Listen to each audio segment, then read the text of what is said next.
On a cold January morning in 2017, long before the Graceland gates opened, a lone woman in a black coat slipped into the meditation garden.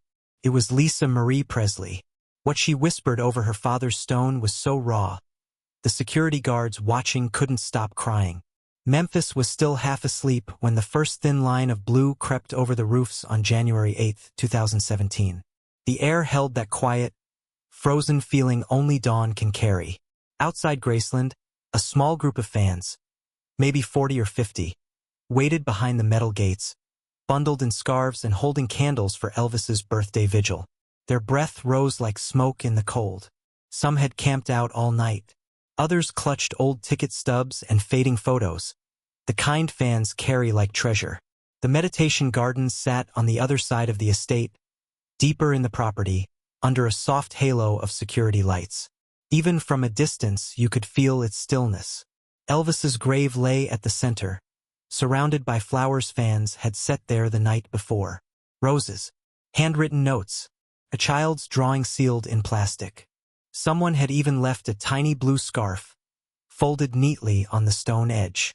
The flame nearby flickered in the wind. Inside the booth, security guard Roy Walker, a quiet man in his 60s, poured himself lukewarm coffee. He'd worked this shift for almost 20 years. He knew the sounds of Graceland by heart, the distant hum of the highway, the soft clicking of the cameras, the way fans gasped the first time they saw the house glowing in morning light. Beside him, a younger guard named Tanya Ruiz adjusted the monitors. "Gonna be a busy one," she said. Her voice carried the tired smile of someone who'd worked too many dawns. Roy nodded. Birthday crowd always is. For a moment, everything felt normal. Just another January morning at the King's home. Then a dark sedan rolled up the private drive. No headlights, no fanfare, no escort. Roy frowned. No one was supposed to be here this early, no tours, no VIPs, no press. Sunrise visits were rare and always scheduled days in advance. He checked the clipboard twice. Nothing. Not a single entry. The sedan eased to a stop beside the garden gate. Tanya leaned forward. "You expecting someone?" "No," Roy whispered. The back door opened. A small figure stepped out.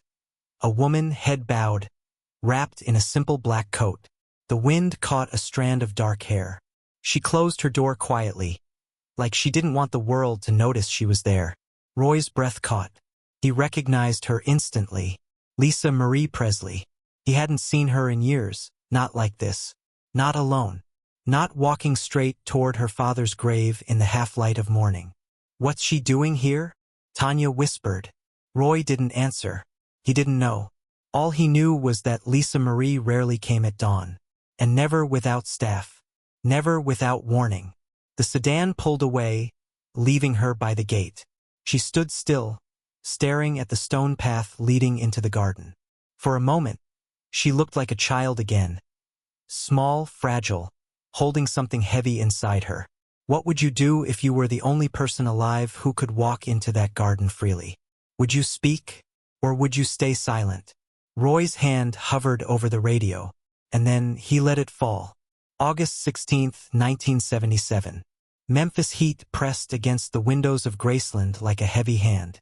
Inside the mansion, everything felt too still, like the house itself was holding its breath. Upstairs, behind a closed door, voices rose. Shaken, hurried, afraid. A phone rang once, then again, then didn't stop.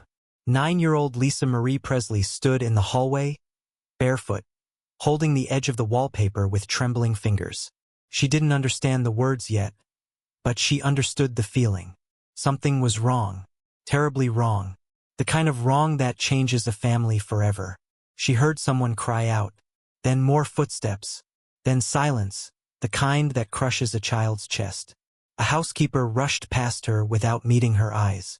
A paramedic followed, carrying equipment that clattered softly. Lisa Marie felt the floor tilt beneath her feet. She whispered, "Daddy?" But her voice didn't reach anyone. Downstairs, the fans had already begun gathering at the gates, unaware of the storm inside. By noon, there were hundreds. By nightfall, thousands. A sea of people holding candles, radios, and scrapbooks, united by heartbreak. Even the police couldn't guess the crowd size. Some reports said 20,000, maybe more. Inside the house, Lisa Marie sat on the stairs, hugging her knees. She watched grown men cry. She watched phone lines collapse under nonstop calls. Reporters gathered on the lawn like a second wave of grief. Sirens echoed. Cameras clicked. Headlines printed before the ink was dry. And yet, in all that noise, she felt completely alone. When the family finally told her, she didn't scream. She didn't run. She went quiet, too quiet for a child. Later, when the crowds were gone and the house fell into an aching stillness, she slipped into the room where Elvis lay in his open casket. Fans would line up for hours the next day, but that night the moment belonged to her. She reached out and touched his hand. Felt colder than she expected. Around his fingers, she placed a tiny bracelet she'd made. A simple loop of blue beads. "So you don't forget me," she whispered. When she turned away, she tucked her face into her mother's side, trying not to look at the cameras flashing outside. How could any child understand losing a parent the world claimed as theirs? What do you hold on to when everyone else is trying to take pieces of your grief? Years later, fans would talk about candlelight vigils and breaking news reports. But Lisa Marie remembered the bracelet, and the silence, and a goodbye she was far too young to make. For most people, a last name is just a label. But for Lisa Marie Presley, it became a weight she carried from the moment she stepped outside Graceland's gates. After Elvis's death, the world didn't just mourn a legend. They clung to him, and they clung to her, too. By the early 1980s, Graceland had changed. On June 7, 1982, the estate opened to the public for the first time. Nearly 3,000 visitors walked through that day. Within a year, it became one of the most visited homes in America. More than 500,000 people every year. Some brought roses. Some brought letters. Some brought old bootleg tapes recorded at concerts decades earlier. Lisa Marie watched the crowds from a distance, feeling like she lived in a museum built from her own memories. Every tourist step echoed through the halls of her childhood. Every fan cried over the father she barely had time to know. What would that feel like? To lose a parent, then watch millions of strangers claim pieces of him you never got to keep. As she grew older, she tried to build a life outside the shadow. She married young. She divorced young. The tabloids turned her heartbreak into headlines. Every mistake she made was magnified. Every smile she gave was dissected. Even her voice, her style, her walk. People compared all of it to Elvis. Some days, she laughed it off. Other days, she felt like she was living inside a ghost. There were concerts she attended anonymously, sitting in the back row. Once, at a small Nashville venue in 1994, she heard a singer cover, "If I Can Dream." A stranger in the crowd whispered, "Elvis would have sung it better." Lisa Marie closed her eyes. She loved her father fiercely, but sometimes she wished the world would let him be human instead of perfect. She tried music herself. She tried love. She tried forgiveness. But the world didn't always give her space to breathe. Interviews asked her, what was it like being Elvis's daughter? As if she could summarize a lifetime of confusion, grief, and admiration in one sentence. Friends said she lived with two hearts, one beating forward, one trapped in 1977. Still, she visited Graceland in quiet moments. She'd walk past the tourists who whispered, "That's her," without turning their phones off. She'd place a rose on the grave when no one was looking. She'd linger near the eternal flame, remembering the small things. A laugh, a bedtime story, the scent of her father's cologne on stage jackets. Sometimes she wondered if the meditation garden felt different for her than for everyone else. Fans saw a legend. She saw a man who once carried her on his shoulders past the pool, pointing to stars she couldn't yet name. By the time 2017 came, she carried decades of love, anger, confusion, and longing. And all of it led her back to the one place she had never truly spoken her heart. That was the day she asked for something she had never dared ask before. 1 hour alone. The sun was still hiding behind the trees when the radio on Roy Walker's belt crackled. A soft voice from the control office whispered, VIP arrival. Clear the meditation garden. Full privacy. 1 hour. Roy froze. That command almost never came. In 20 years on this job, he'd only heard it twice. Once for a president's widow, once for a sick child whose last wish was to see Elvis's grave. But this time, no name was given. Just instructions. Quiet and strict. He stepped outside the booth. The morning air bit his cheeks. Fans at the gate were singing softly, their voices floating like smoke through the cold. Someone held a radio playing, "That's Someone You Never Forget," and a woman wiped her eyes with a scarf patterned with Elvis's face. Roy hated turning them away, but rules were rules. He met them with a gentle voice. "Folks, the garden's closed for a private visit. You'll be able to enter later this morning." A man in a denim jacket frowned. "Private? On his birthday?" A girl holding a Polaroid whispered, "Is it someone important?"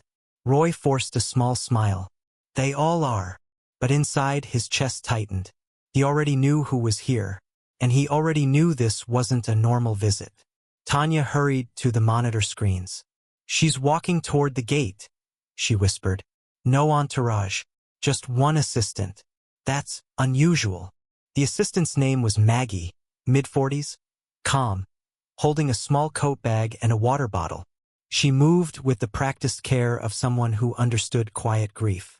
Lisa Marie approached the iron gate that separated the pathway from the garden itself. The lights cast a soft glow on her face. She looked older than the last time Roy had seen her, but also softer, like she was carrying a secret she'd finally stopped trying to hide. "Morning, Roy," she said gently. She remembered his name. She always had. He swallowed. "Good morning, ma'am. You don't need to call me that." He nodded but didn't speak. He watched her place one hand on the cold iron bars. For a moment she didn't move. She just looked beyond them, at the stone that held her father's name.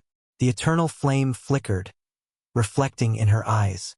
She whispered, barely audible, "I won't take long." Roy stepped aside and unlocked the gate.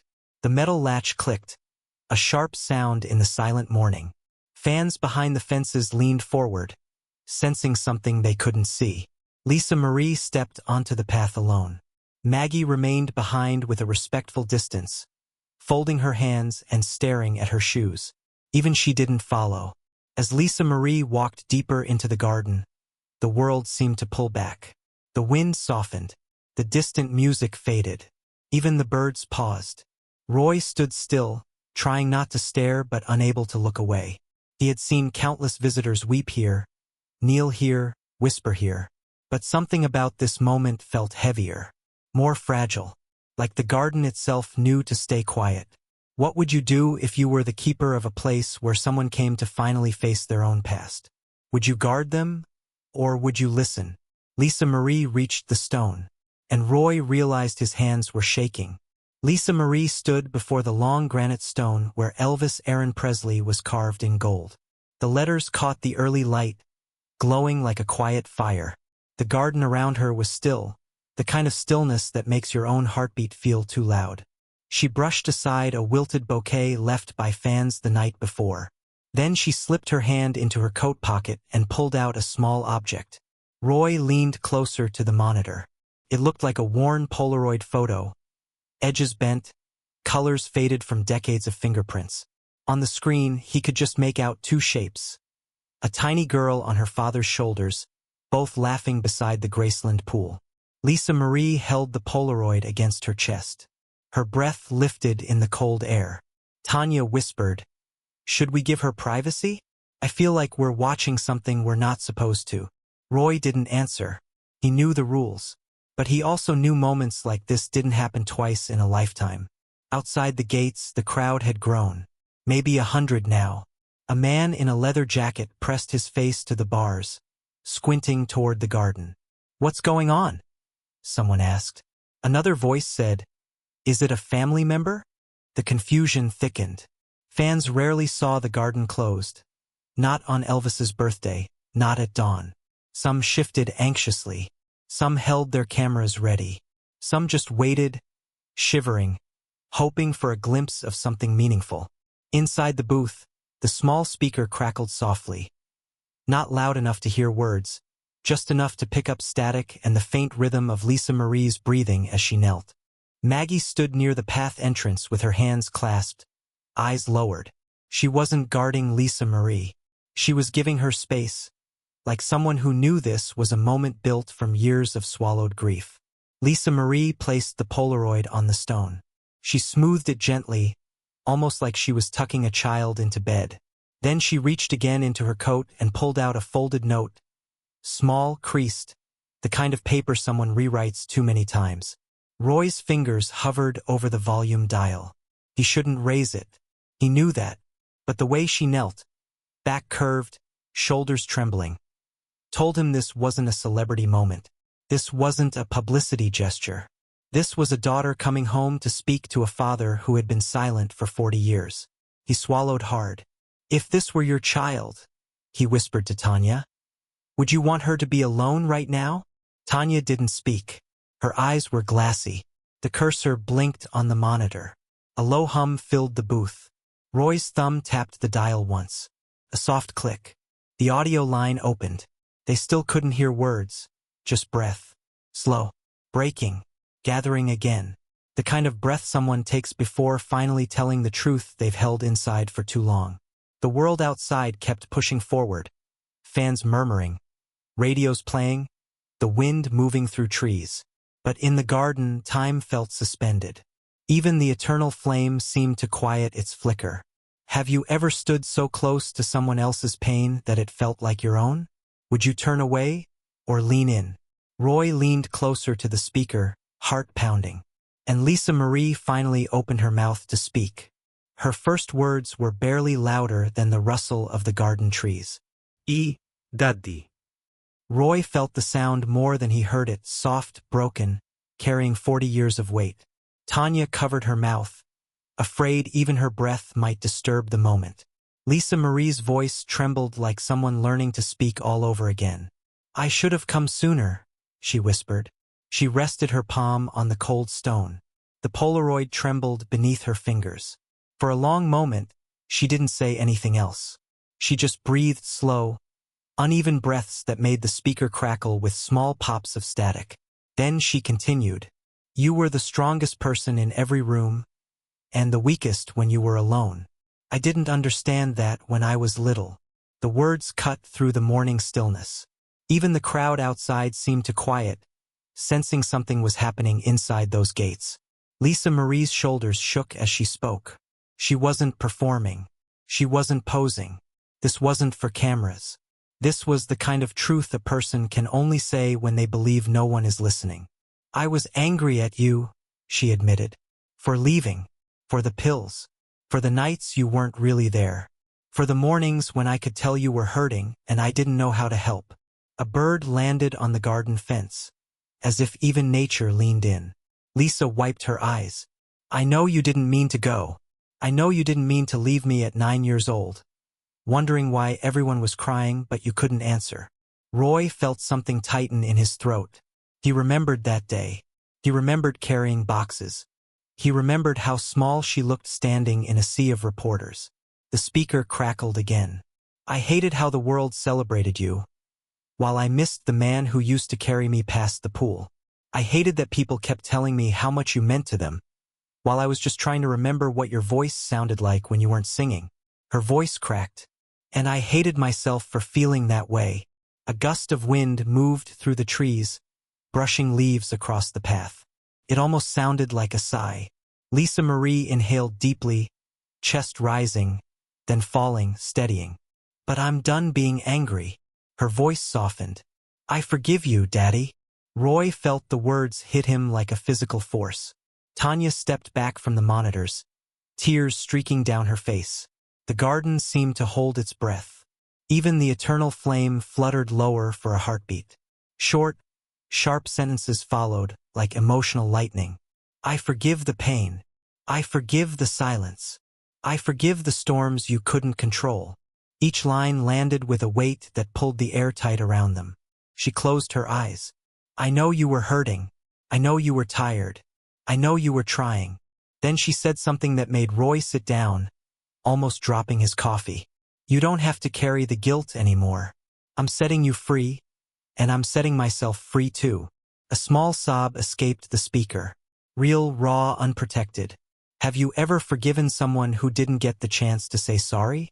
Would you have the courage to speak to a grave like you expect an answer? Lisa Marie pressed both hands to the stone. And there's one more thing, she whispered, voice cracking again. Something I need the world to hear someday. Roy leaned closer. Tanya held her breath, because the next sentence she spoke would change everything. Lisa Marie steadied herself, palms flat on the stone. Her voice dropped to almost nothing, yet somehow it felt louder than anything she had said so far. Don't just cry for him, she whispered. Be kind to the people he left behind. Roy stopped breathing. Tanya froze. The speaker buzzed softly, as if the garden itself was listening. Lisa Marie wasn't talking only to her father now. She was speaking to the crowds outside, to the fans who worshipped Elvis but sometimes forgot the family who lived in his shadow, to the people who loved the legend but didn't always protect the ones he loved. Her voice grew steadier. He gave everything he had on that stage, every night, but he was still just a man, and we're still just people trying to live with the pieces he left us. Those words hung in the cold morning air like a fragile glass bell. Outside the gates, the fans continued to murmur, unaware of what was being said only a few 100 feet away. A woman pressed her hand to the bars and whispered, "It feels different today." A man beside her nodded, clutching an old ticket stub from a 1976 Las Vegas show. Inside the booth, Roy blinked back tears. He had guarded this garden for decades, but he had never heard anything like this. He had seen thousands of visitors, tourists, die-hard fans, musicians, even people who had never heard an Elvis song yet felt drawn here. But no one had ever spoken words that changed the air itself. Lisa Marie lifted the Polaroid once more, kissed the edge of it, and placed it back against the stone. Then she stood. Not quickly, not dramatically, just slowly, with the quiet strength of someone who had carried too much for too long. Maggie stepped forward, careful not to rush her. Lisa Marie wiped her cheeks, exhaled shakily, and whispered one final line to the grave. "I'll carry the love, not the pain." When she turned to leave, Roy felt something shift inside him. Something subtle but powerful. A decision. Promise. He stepped out of the booth and spoke gently to the waiting fans. "When the garden opens today," he said, voice thick, "take your time. Go slow. Don't rush anyone. This place means a lot to the people who loved him." No one questioned him. No one complained. Somehow they understood. Have you ever heard a single sentence that changed the way you treated people?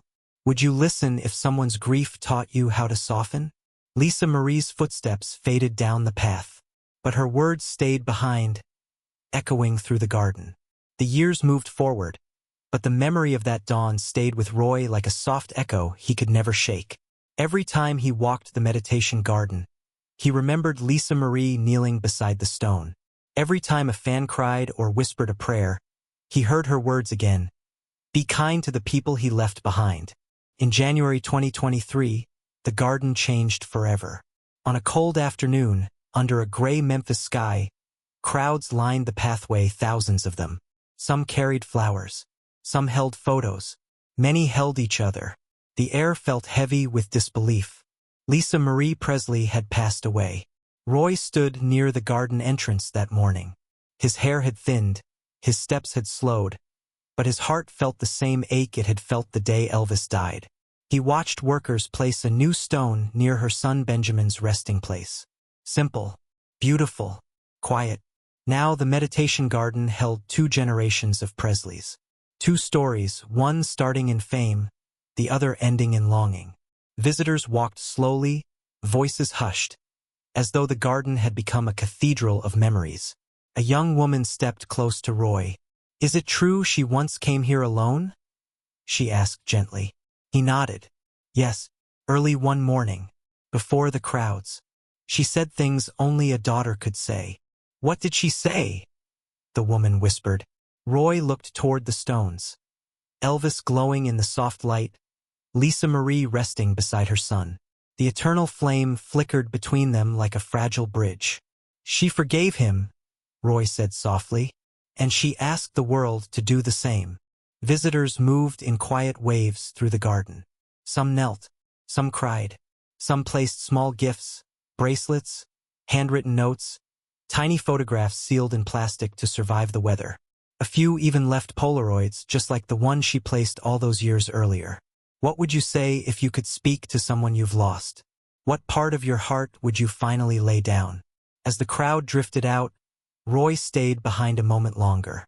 He touched the cool metal of the railing and whispered into the stillness. She carried the love, not the pain. The flame flickered gently, as if answering. And in that quiet moment, Roy understood. The garden would never belong to tourists or guards or rumors.